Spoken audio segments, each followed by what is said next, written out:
এদিকে অতিবৃষ্টি ও পাহাড়ি ঢলে পানিতে শেরপুরের সীমান্তবর্তী উপজেলা ঝিনাইগাতি, নালিতাবাড়ি ও শ্রীবরদীতে সৃষ্ট আকস্মিক বন্যার পানি উজান থেকে নামতে শুরু করলেও ভাটি এলাকায় নতুন নতুন এলাকা প্লাবিত হয়েছে।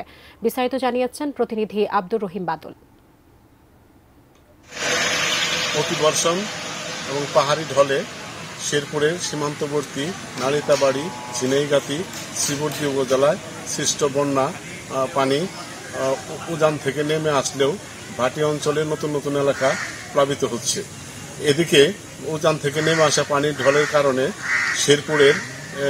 শেরপুর সদর এবং নকলা উপজেলার 7টি ইউনিয়ন এবং নকলা পৌরসভার একাংশ প্লাবিত হয়েছে।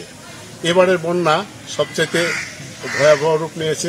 ইতিপূর্বেও শেরপুরে পাহাড়ি ঢল অতিবর্ষণের কারণে বন্যা হয়েছে, কিন্তু স্থানীয়রা বলছেন এই বন্যা অতীতের সব রেকর্ডকে ছাড়িয়ে গেছে।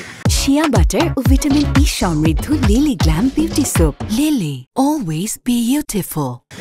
এই শেরপুরে বন্যার কারণে অনেক রাস্তাঘাট এখনো পানির নিচে রয়েছে, শিক্ষা প্রতিষ্ঠান পানির নিচে রয়েছে এবং অনেক ক্ষেতের বিস্তীর্ণ এলাকার ফসল তলিয়ে গেছে, অনেক মাছের প্রজেক্ট ভেসে গেছে।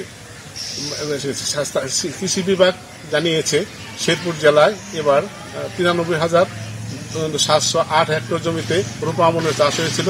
এর মধ্যে 47,000-এর মতো বন্যার পানিতে নিমজ্জিত হয়েছে।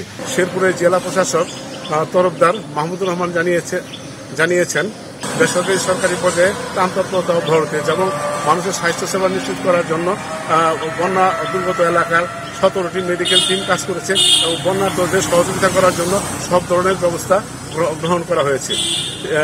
শেরপুরে এই ছিল সর্বশেষ অবস্থা।